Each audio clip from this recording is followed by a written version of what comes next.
Cümleten selamun aleyküm hanımlar. Divapatik YouTube kanalıma hepiniz hoş geldiniz. Bugün birlikte çeyizlere çok yakışacak tek renk 5 şiş patik yapacağız. Ben patiğimde piyasada rahatlıkla bulabileceğiniz normal patiklik iplerden kullandım.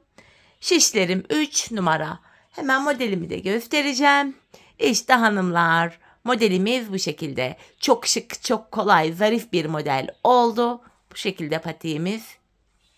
Patiğimizin tabanı, topuğu, model böyle.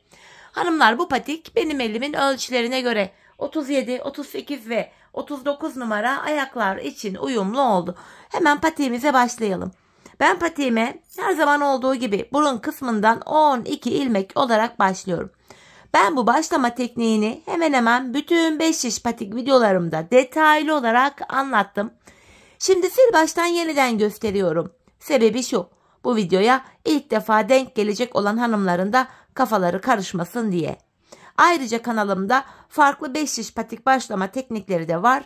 Sizler patiğinize dilediğiniz şekilde başlayabilirsiniz hanımlar.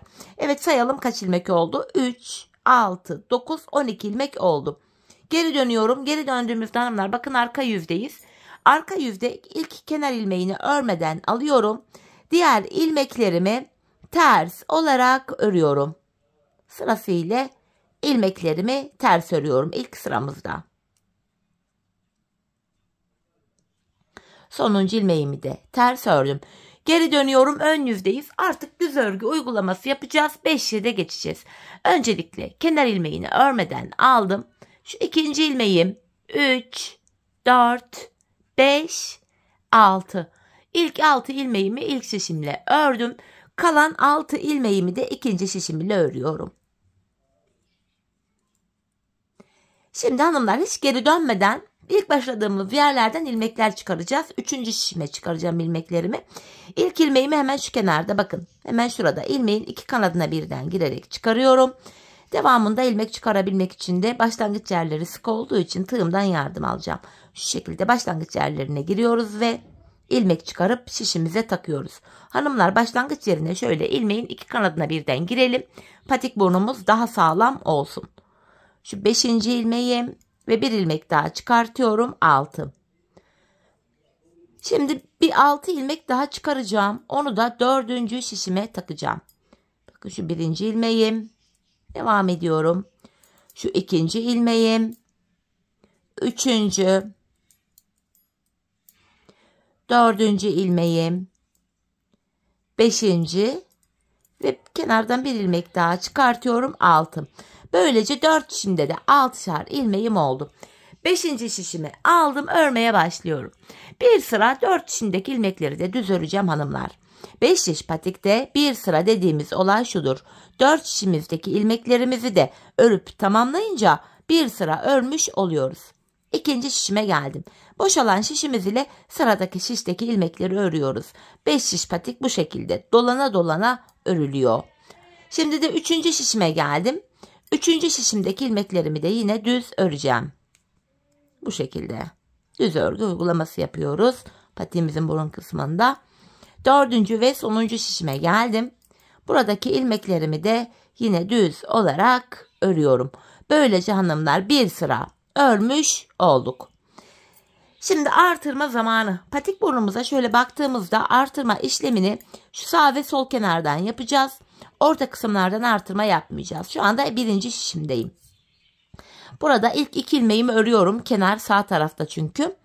Ardından 2. ilmeğimin altındaki şu ilmeğimin kenarına giriyorum ve buradan aldığım ilmeğimi düz ördüm. Kalan 4 ilmeğim düz örülüyor. 1. şişimde 7 ilmeğim oldu. 2. şişime geldim hanımlar. Kenar sol tarafta. Son 2 ilmeğim kalana kadar öreceğim.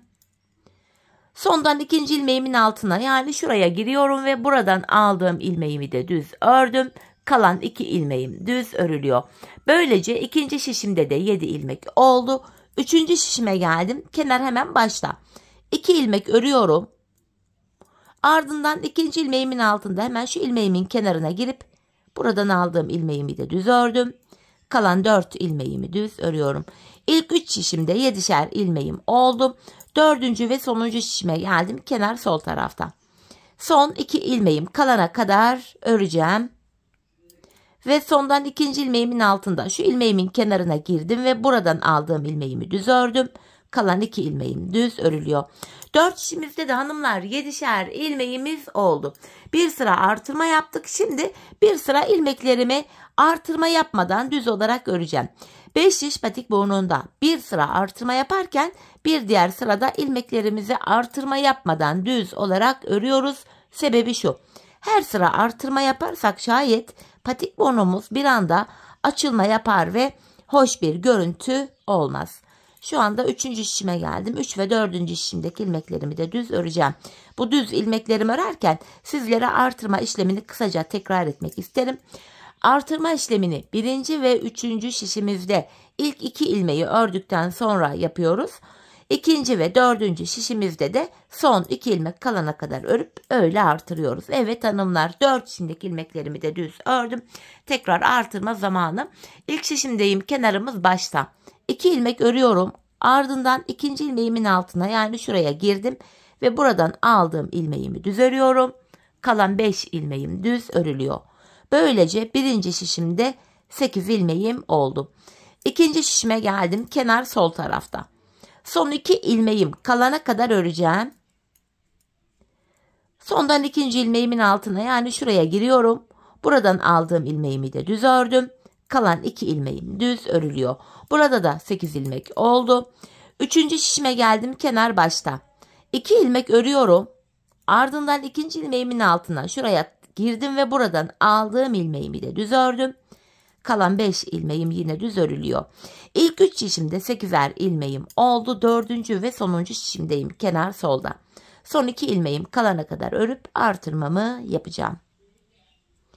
Bakın, sondan ikinci ilmeğimin altına şuraya girdim. Buradan aldığım ilmeğimi düz örüyorum ve kalan 2 ilmeğim düz örülüyor.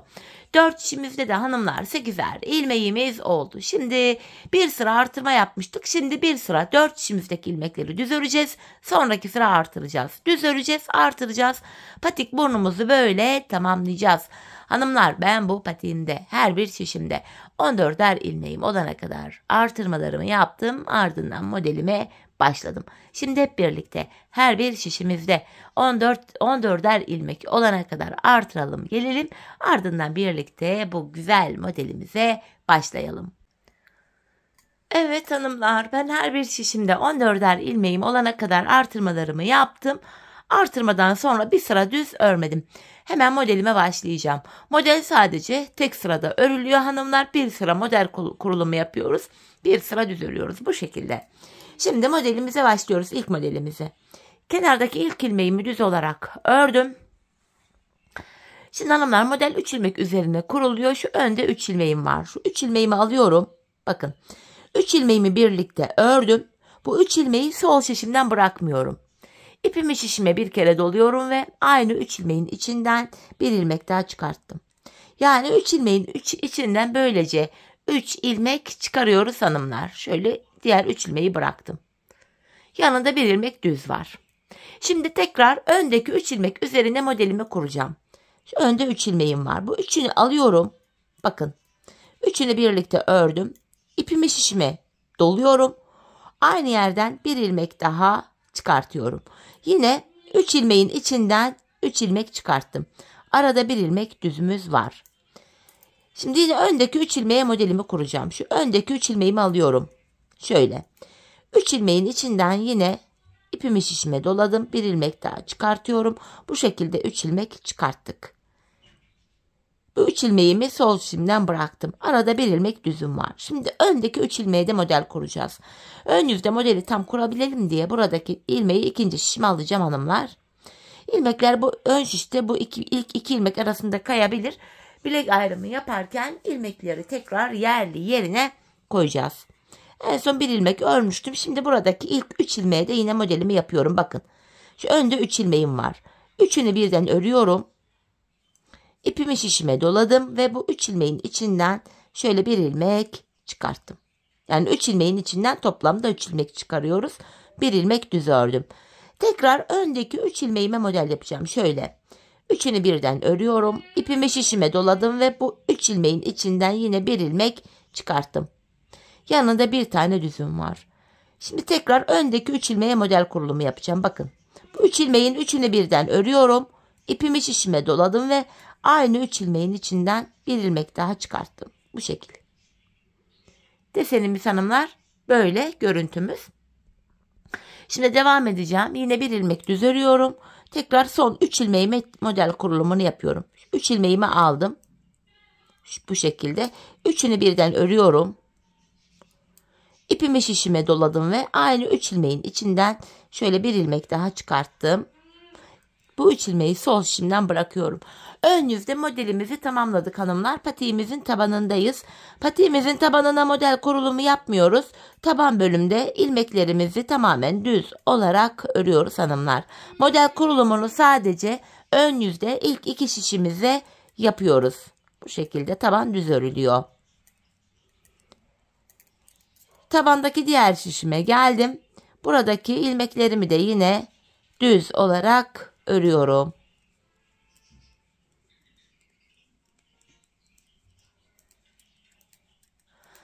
Evet hanımlar, tabanımızı ördük. Şimdi yeniden ön yüzdeyiz. Bir önceki sırada modelimizi yapmıştık. Bu sıramızda bu model kurulumu yaptığımız ilmeklerin tamamını bakın sırası ile düz olarak örüyorum. Hepsini düz örüyorum.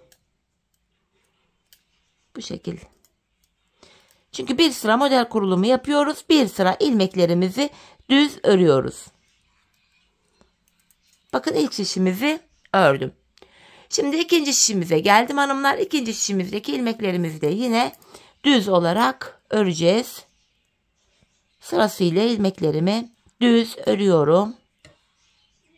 Bu şekilde. Gayet kolay bir model hanımlar. 5 şiş patiğe yeni başlayacak olan hanımların da tercih edebileceği bir model. Bu şekilde önümüzü, patiğimizin ön yüzünü bu şekilde tamamlamış olduk. İlmeklerin hepsini ördük. Tekrar tabanımıza geldik hanımlar. Yine tabanımızda ilmeklerimizi düz örüyoruz. Çünkü tabanda bir model kurulumu yok. Tabanda ilmekler model bitene kadar düz olarak örülüyor. Evet, tabanımdaki ilk şişimi ördüm. Diğer şişime geldim. Yine buradaki ilmeklerimi de düz olarak örüyorum.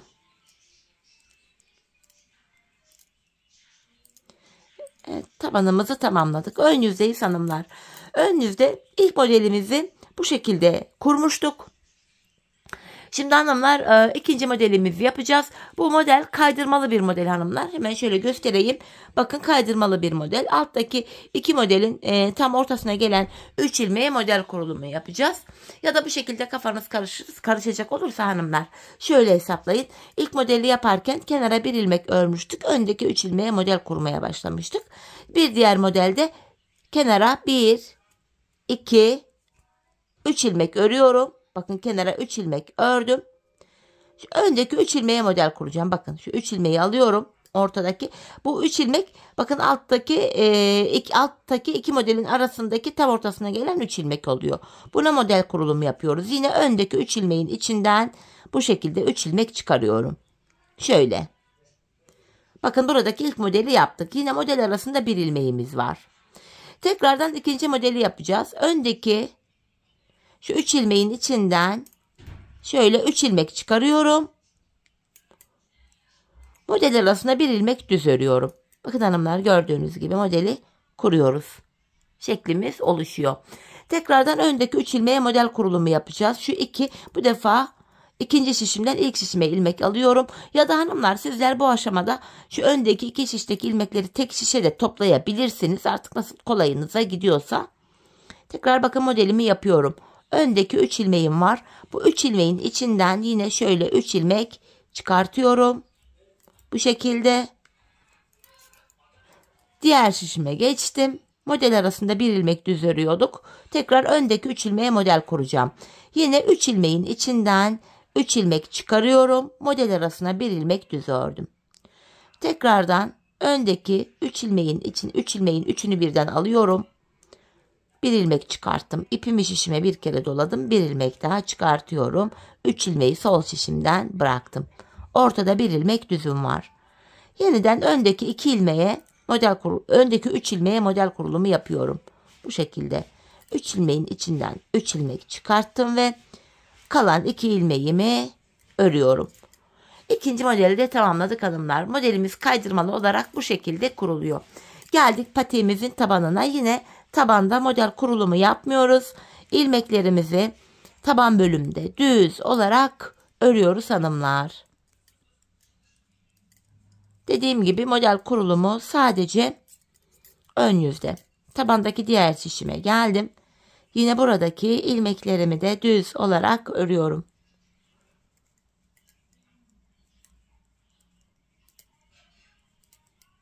Evet, tabanımızı ördük. Yeniden ön yüzdeyim.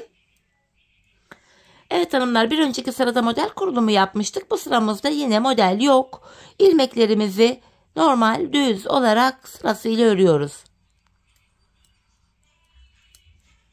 Bu şekilde ilmeklerimi sırasıyla düz olarak örüyorum.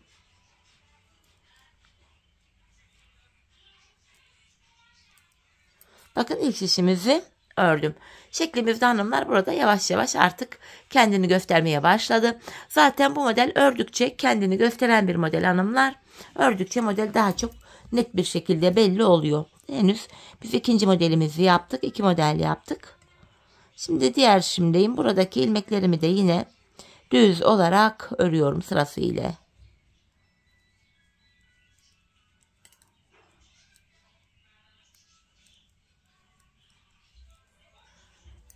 Bu şekilde ikinci modeli tamamladık. Yine tabanımıza geldik. Tabanımdaki ilmeklerimi düz örüyorum hanımlar. Tabanımız her daim düz örülüyor bu modelde. Tabandaki diğer şişime geçtim. Yine buradaki 14 ilmeğimi de düz olarak öreceğim. Şimdi ön yüzde hanımlar bu defa 3. modele başlayacağız. Şimdi ön yüzdeyiz. 3. modele başlayacağız. Kaydırmalı bir model demiştim hanımlar. İlk modelimizi kenara 1 ilmek ördük. Öndeki 3 ilmek üzerine işlem yaptık. İkinci modelde de 3 ilmek ördük. Öndeki 3 ilmek üzerine işlem yaptık. Şimdi tekrardan ilk modelde olduğu gibi 1 ilmek öreceğim. Kenara 1 ilmek ördüm. Öndeki 3 ilmeğe model kurulumu yapacağım. Bakın şu 3 ilmeği alıyorum öndeki. Bu 3 ilmeğin içinden yine 3 ilmek çıkaracağım. Modelin birini kenara 1 ilmek örüp öndeki 3 ilmeğe model kurarak başlatıyoruz. Bir diğerini 3 ilmek örerek başlatıyoruz. Şimdi 1 ilmek ördük. 3 ilmeğe model başlattık. 4. modele geçince de 3 ilmek öreceğiz. Öndeki 3 ilmeğe model kurarak modele başlayacağız. Şimdi 3 ilmeğin içinden 3 ilmek çıkarttım. Arada 1 ilmek düzüm var. Yeniden öndeki 3 ilmeği alıyorum. 3 ilmeğin içinden yine şöyle 3 ilmek çıkarıyorum. Arada 1 ilmek düzüm var. Tekrar öndeki 3 ilmeği alıyorum. Bu 3 ilmeğin içinden yine şöyle 3 ilmek çıkarıyorum. Arada 1 ilmek düzüm var. Tekrardan şu 3 ilmeği alacağım. Bunu ikinci şişime aktarayım hanımlar yine. Şöyle. Şu 3 ilmeği alıyorum. Şimdi bu 3 ilmeğin içinden 3 ilmek çıkaracağım. Bakın şu birinci ilmeğim. İpimi şişime doladım. 1 ilmek daha çıkarıyorum. 3. Arada 1 ilmek düz örüyorum. Yeniden öndeki 3 ilmeğimin içinden 3 ilmek çıkarıyorum. Arada 1 ilmek düzüm var. Tekrar şu öndeki 3 ilmeğin içinden 3 ilmek çıkarıyorum. Arada 1 ilmek düzüm var. Yine bakın önde 3 ilmeğim var. Bu 3 ilmeğin içinden şöyle 3 ilmek çıkartıyorum ve 3. modelimizi de bu şekilde tamamlıyoruz. Gördüğünüz gibi hanımlar şeklimizde kendini biraz göstermeye başladı. Yeniden tabanımıza geliyoruz hanımlar. Tabanımız düz olarak örülüyor. Tabandaki ilmeklerimi düz olarak örüyorum. Tabanımızdaki diğer şişime geçtim. Yine buradaki ilmeklerimi de düz olarak öreceğim.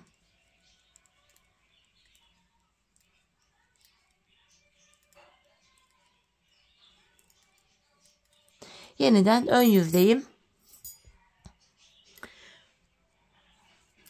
Yine hanımlar bir önceki sırada model yapmıştık. Bu sıramızda bu ilmeklerimizi düz örüyoruz. İlk 3 modelimizi yaptık. Şimdi burayı ördükten sonra 4. modelin yapılışını da göstereceğim. Model tam anlaşılsın diye. Çünkü kaydırma bölümleri de kafanızı karıştırmasın. Yine ikinci şişimdeyim. Buradaki ilmeklerimi de sırasıyla düz örüyorum.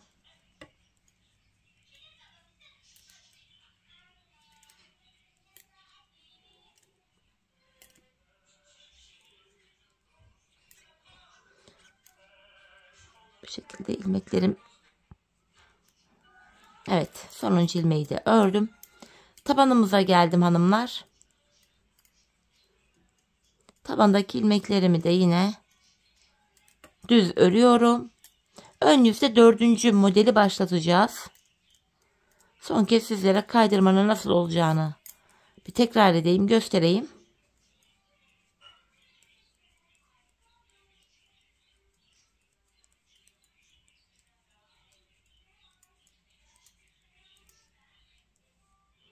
Bu şekilde. Evet hanımlar, ön yüze geldik. Bakın ilk 3 modelimizi birlikte kurmuştuk. Bu şekilde gördüğünüz gibi. Şimdi 4. modeli yapacağız. İlk modeli yaparken bir ilmek örüp model başlattık. İkinci modele geldiğimizde kenardaki 3 ilmeği örüp model yaptık. 3. modelde yine bir ilmek örüp model yaptık. Sırasıyla gideceğiz. Şimdi de 3 ilmek örüp model kuracağız. Sırasıyla gidecek. Bir modelin birini bir ilmek örüp başlatırken diğer modeli 3 ilmek öreceğiz. Ondan sonraki modeli bir ilmek örüp başlatırken bir diğerini 3 ilmek örüp başlatacağız. Şimdi 4. modeldeyim. 2. modeli aynı şekilde yapılıyor. Yani kenara 3 ilmek ördüm. Şimdi öndeki 3 ilmeğe model kuruyorum. Bakın 3 ilmeğin içinden 3 ilmek çıkarttım. Arada bir ilmek düzüm var. Tekrardan şu öndeki 3 ilmeği alıyorum. Bu 3 ilmeğin içinden 3 ilmek çıkarttım. Yanına bir ilmek düz ördüm. Yeniden öndeki 3 ilmeğe model kuracağım. Bakın ikinci şişimden bir ilmek aldım buraya. Bu 3 ilmeğin içinden hanımlar şimdi 3 ilmek çıkaracağım. Şöyle bir ilmek çıkarttım. İpimi şişime doladım ve aynı yerden bir ilmek daha çıkarttım. İkinci şişimizi de yapalım. Arada bir ilmek düzümüz var. Yeniden öndeki 3 ilmeğim var. Bu 3 ilmeğin içinden şöyle 3 ilmek çıkarıyorum. Buraya bir ilmek düz ördüm. Yine öndeki 3 ilmeğe model kuracağım. Bakın 3 ilmeğin içinden bir ilmek çıkarttım. İpimi şişime doladım. Yanına bir ilmek düz ördüm. 3 ilmeğin içinden 3 ilmek çıkarttım. Bir ilmek düz ördüm. Tekrar şu öndeki 3 ilmeğe model yapıyorum. Şöyle 3 ilmeğin içinden yine 3 ilmek çıkarttım ve son 2 ilmeğimi düz ördüm. Böylece hanımlar bakın şeklimiz kendini daha da net gösterdi. Bu şekilde. 4. modelimizi de yapmış olduk. Şimdi patiğimizin tabanını öreceğiz. Ardından şimdi model kurulumu yaptığı için ilmeklerimizi bir sıra düz öreceğiz. Sonra 5. modeli yapacağız. Sıra sıra bu şekilde patiğimizi örerek modelimizi kurarak tamamlayacağız. Şimdi 4 modeli birlikte yaptık hanımlar. Ben bu patiğime toplamda 15 tane model yaptım. Sayalım birlikte bakın.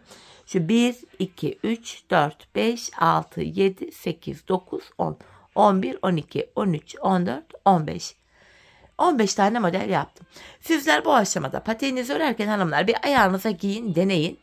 Ona göre yapın. Artık daha mı kısa yapacaksınız şu bilek bölümünü ya da daha mı bileğe kadar yapacaksınız? Bu tamamen sizin tercihinize kalmış bir şey. Ona göre hanımlar patiğimizin ön bölümünü tamamlayalım, gelelim. Ardından birlikte bilek bölümüne geçeceğiz. Evet hanımlar, toplamda 15 tane modelimi yaptım, geldim. Bu aşamada tam emin olun diye sizlere yine mezura ile ölçü vermek istiyorum. Patiğimizin bu aşamada bakın en ölçüsünü veriyorum. 9 santimden bakın 1-2 milim daha fazla. Şöyle boyuna ön kısım ne kadar yaptım onu da göstermek istiyorum. Şöyle buruna sabitledim. 12,5 santim olarak da patiğimin ön bölümünü yaptım. Şimdi 15. modelimizi yaptık hanımlar. 15. modelden sonra bir sıra düz örmüştük. Şimdi bilek ayrımına geçmeden önce 4 şişimdeki ilmeklerimi de bir sıra boyunca düz olarak öreceğim. Bu aşamada model kurulumu yaparken hani birinci şişten ikinci şişe ya da ikinci şişten birinci şişe ilmekler almıştık. Tekrardan ben bu öndeki iki şişe yeniden 14'er ilmek ayırdım. Bilek ayrımı tam ortadan olsun diye. Evet, ilk şişimdeki ilmeklerimi düz ördüm. Şimdi diğer 3 şişimizdeki ilmekleri de düz örelim gelelim. Evet hanımlar, diğer 3 şişimdeki ilmeklerimi de düz ördüm geldim. Şimdi yapacağımız işlem şu: bilek ayrımı. İlk şişimdeyim. 14 ilmeğim vardı. Son bir ilmeğim kalana kadar öreceğim. Yani 13 ilmeğimi öreceğim.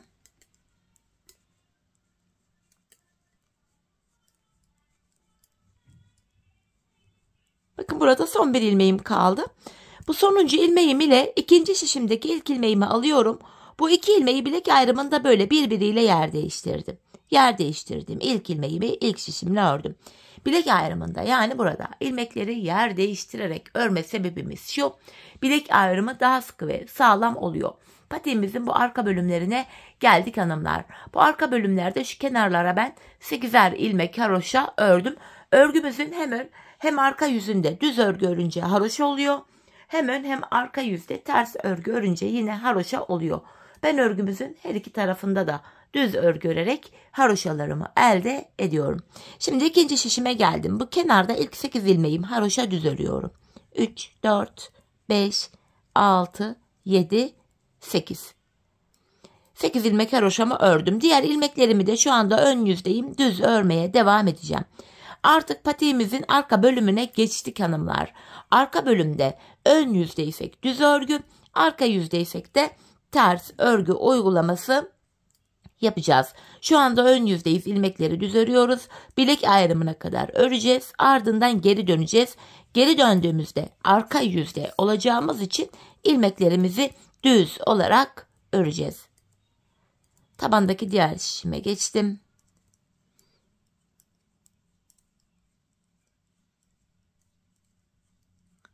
Son şişime geldim hanımlar.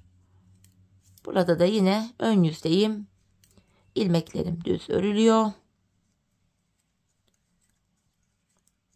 Son 8 ilmeğim haroşa. Bu son 8 ilmeği bilek kenarında hem ön hem arka yüzde düz örerek oluşturuyorum. Evet, sonuncu ilmeğimi de ördüm. Bilek ayrımına kadar geldik. Şimdi geri döneceğiz hanımlar. Yapacağımız işlem bu. Bilek ayrımına kadar öreceğiz, geri döneceğiz. Öreceğiz, geri döneceğiz. Şimdi geri döndüm. Sonuncu ilmeklerimi ördüğüm için ilk ilmeğimi örmeden alıyorum ben. Bu kenar ilmeğimle birlikte toplam 8 ilmek haroşamı düz örüyorum.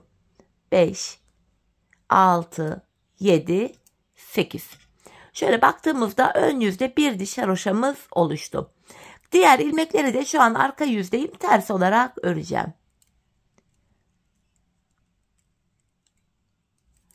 Tabana geçtim. Yine ilmekleri ters örmeye devam edeceğim. Hanımlar, patiğimizin arkasında yapacağımız işlem hepi topu bu kadar. Bilek ayrımına kadar örüyoruz, geri dönüyoruz, örüyoruz, geri dönüyoruz. Ön yüzdeysek eğer düz örgü, arka yüzdeysek de şu anda yaptığımız gibi ters örgü uygulaması yapıyoruz. Sadece dikkat etmemiz gereken nokta şu: bilek kenarlarında 8'er ilmek haroşamız var. Haroşalarımızı haroşa olarak örmemiz gerekiyor.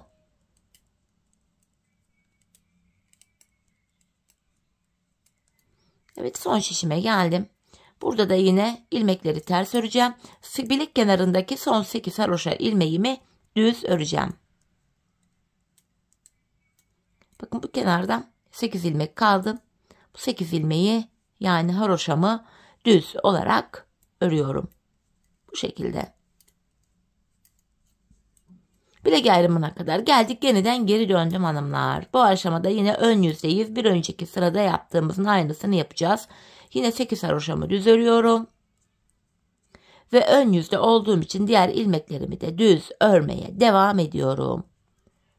Patiğimiz bu şekilde ilerleyecek. Diğer uca kadar gideceğiz, ardından geri döneceğiz. Şimdi şöyle baktığımızda hanımlar, şu kenarlardan birer diş haroşamız oluştu bile. Ben bu patiğimin şu arka bölümüne, şuraya toplamda haroşa sıralarını sayacak olursak 15 sıra haroşa ördüm. Benim ölçüme göre ayağı tam oldu. Gördüğünüz üzere zaten mankeninde de giydirdim. Sizler bu aşamada patiğinizi örerken arka bölümü bir miktar ördükten sonra ayağınıza bir giyin hanımlar. Ölçün, deneyin. Arka bölümü topuğunuzun şu kenarına gelene kadar örmeniz gerekiyor. Bu şekilde ölçü alarak yaparsanız patik ayağınıza tam olur. Şimdi hep birlikte patiğimizin arka bölümünü kendi ayak ölçülerimize göre ölçerek, mutlaka ölçerek yapalım ama ölçerek örelim gelelim, ardından birlikte topuğumuzu keseceğiz. Evet hanımlar, patiğimin arka bölümünü ördüm geldim. Burada 15 sıra haroşam var. Bu aşamada bilek ayrımından sonra bakın şu bölüm genişlediği için ilmeklerimin hepsi tek şişte toplanacak duruma geldi. Şöyle baktığımızda bakın dümdüz duruyor.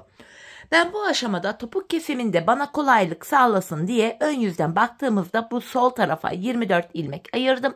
Kalan ilmeklerin hepsini sağ şişime taktım. Şimdi topuğumuzu örmeye başlayacağız. Bu topuk bölümünde kenardaki 8 ilmek haroşamız yine haroşa olarak örülecek. Model bütünlüğü sağlansın diye. 8 haroşamı ördüm. Şimdi ön yüzdeyim. İlmeklerimi düz olarak ve sayarak örmeye devam edeceğim. Şu 9. ilmeğim 10, 11, 12, 13, 14, 15, 16, 17, 18, 19, 20, 21, 22, 23. İlk 23 ilmeğimi normal düz olarak ördüm. 24. ilmeğimi örerken şu öndeki ikisini alıyorum. Birlikte keserek örüyorum. 23 ilmek ördüm. 24. de kesim yaptım. Zaten bu sol tarafa da 24 ilmek ayırmıştık. Topuğumuz için ortaya baktığımızda burada da 7 ilmek kaldı. Bu 7 ilmeğimiz her seferinde birer birer kesilecek, eksilecek, bitecek ve böylece patiğimizin topuğu oluşacak. Şimdi yapacağımız işlem şu. Kesim yaptıktan sonra geri dönüyoruz hanımlar. İlk ilmeği örmeden alıyorum. Arka yüzde olduğum için ilmeklerimi ters olarak örüyorum. Sadece kenardaki son 8 haroşa ilmeğimi düz öreceğim.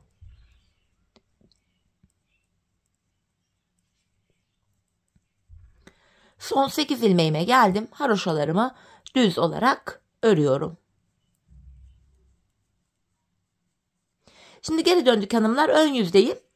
Bir önceki sırada yaptığımız işlemin aynısını yapacağım. Yani ilk 23 ilmeğimi öreceğim.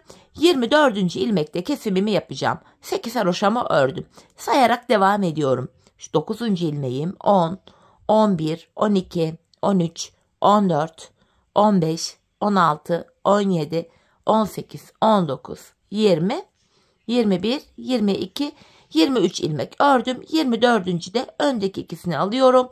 Birlikte kesiyorum. İkinci kesimi yaptık. Bir önceki sırada şu arada 7 ilmek vardı. Şimdi baktığımızda 1 ilmek eksildi. 6 ilmek kaldı. Şimdi kesimi yaptık hanımlar. Geri döneceğiz. Arka yüzde ilmekleri öreceğiz. Ön yüzde yine 23 örüp 24. de kesimi yapacağız. Biz bu kesme işlemine şu arada kalan 6 ilmek bitene kadar devam edeceğiz. Şimdi hep birlikte bu 6 ilmek bitene kadar patiğimizin topuğunu örelim gelelim. Evet hanımlar, bu aradaki ilmeklerin bitene kadar patiğimin topuğunu ördüm ve geldim. İlk başta sol tarafa 24 ilmek ayırmıştık. Kesimlerden sonra sağ tarafta da 24 ilmeğim kaldı. Yani her iki şişimizdeki ilmek sayısı da birbirine eşit. Bu aşamada patiğimin düz tarafı içeride, ters tarafı da dışarıda olacak şekilde ikiye katlıyorum. Ben tığ ile kolay kesim yapabildiğim için tığımı elime aldım hanımlar. Elinize uygun herhangi bir tığ kullanabilirsiniz. İlk kesimim şöyle. Benden taraftaki şişten bir ilmek, ikinciden de bir ilmek alıyorum. İkisini birlikte topladım. Diğer kesimlerim de şöyle. Benden taraftaki şişten bir ilmek, ikinci şişten de bir ilmek alıyorum. İkinci ilmeği ilk ilmeğin içinden geçirip tığımdaki ilmeklerimi topluyorum. Benden taraftaki şişten bir ilmek, ikinciden de bir ilmek aldım. İkinci ilmeği ilkinin içinden geçirip tığımdaki ilmeğimi topluyorum. Karşılıklı olarak şişlerimizden birer tane ilmek alıyoruz ve ikinci şişten aldığımız ilmeği ilk şişten aldığımız ilmeğin içinden geçiriyoruz. Tığımızdaki ilmeklerimizi topluyoruz hanımlar. Kesme işlemini bu şekilde gerçekleştiriyoruz. Her iki patiğimizin topuğu da aynı yöne, aynı şekilde kesiliyor. Bu şekil. Kalan ilmekleri de aynı gösterdiğim gibi keselim gelelim. Evet hanımlar, ilmeklerimi kestim. Son birer ilmeğim kaldı şişlerimde. Bu aşamada önce benden taraftaki ilmeğimi, sonra ikinci şişindeki ilmeğimi tığıma aldım. Tığımda 3 ilmeğim var. Üçünü birden topluyorum. buraya 2 tane sıkı bir zincir çekip ipimi kesiyorum. Hemen ipimizin ucunu gizleyeceğim. Patiğimizi böylece bitirdik hanımlar. Böyle arkaya ilmek aralarına girerek şöyle ipimizin ucunu güzelce gizliyorum. Evet, bakalım topuğumuza. İşte gizli kesim hanımlar. Ayağı giyince bu şekilde duruyor. Çok temiz bir görüntüsü var ayakta, arkada. Çok güzel, şık duruyor bu tarz topuklar. Evet hanımlar, patiğimizi böylece bitirdik. Patiğimizin görüntüsü böyle, bu şekilde. Hemen bir de manken ayağıma da giydireyim. Bir de ayağımızda görelim. Tek renk, çok zarif, güzel bir model oldu. Çok da kolaydı. Çeyiz için de çok uygun. Yeni gelin bohçasına falan çok yakışacaktır. Ben çok beğenerek yaptım. Umarım sizler de patiğinizi benimle birlikte beğenerek, severek yaparsınız. Evet hanımlar, patiğimizin ayaktaki duruşu da bu şekilde gördüğünüz gibi. Çıtı pıtı harika bir deseni var. Bu şekilde tabanımız, kenarlarımız, bakın topuk kısmı, patiğimizin kenarları. Hemen esneklik payını da göstermek istiyorum. Bu şekilde hanımlar. Evet hanımlar, yine birlikte güzel bir modelin daha sonuna geldik. Umarım sizlere faydalı, hoş bir video olmuştur. Yeni modellerde, yeni videolarda buluşmak dileğiyle. Şimdilik hoşça kalın, sağlıcakla kalın.